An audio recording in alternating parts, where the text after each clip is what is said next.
what can you tell me about Aaron Rodgers? What do you think? He'll be cleared Saturday and play Sunday, and that's it? It'll be as simple as that? Yeah.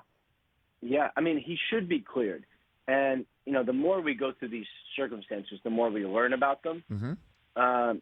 He really doesn't have to do very much of anything. Like, he does not need a negative test tomorrow. He's gone through 10 days. Right. What Dr. Alan Sills told Judy Batista yesterday is when players have COVID, sometimes they test positive anyway, right? Even if they are no longer able to transmit.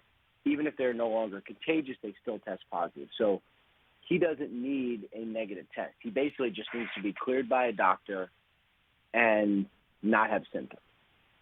So, I mean, he should be cleared and should be able to go on Sunday. And any word as to his physical well-being? I mean, this disease again. I know he's a a reigning MVP and in rock solid shape, and I'm a 52-year-old father of 3. But it took me a while to actually get my sea legs on anything, like without not feeling exhausted at 6 o'clock at night. And people can obviously have different feelings.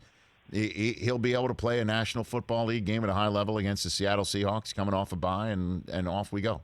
Best you can tell. I believe so. Okay. But I will say this, there's been a couple examples this year. Chandler Jones was one. Chandler Jones had a fairly significant bout with COVID, was eligible, this was early in the season, was eligible to come off the COVID list on a Saturday, mm-hmm. didn't come off the list, and everybody was like, why? He's able to, what's the deal? But the reason he didn't was because he wasn't ready. He just didn't feel well. He no longer had COVID, but he just felt crappy. Right. So he didn't play. He played the next week. I think Rodgers should be good. Sounds like his symptoms are very minimal. But you're right. I would say the same thing with the Browns. They have Nick Chubb on the COVID list this week. Theoretically, he could be cleared by Sunday. I'm not sure he plays just because he hasn't practiced all week. It's so difficult. It really is. What about Kyler Murray and DeAndre Hopkins and the Arizona Cardinals? Could we see Colt McCoy for a second straight week? What do you think here? Kyler is on the practice field now. That's good. So the fact that he's practicing is at least a sign that he's got a real shot. We'll see what happens. I assume he'll be a game-time decision again. But practicing is better than not practicing, so he's got a shot. DeAndre Hopkins, no practice again.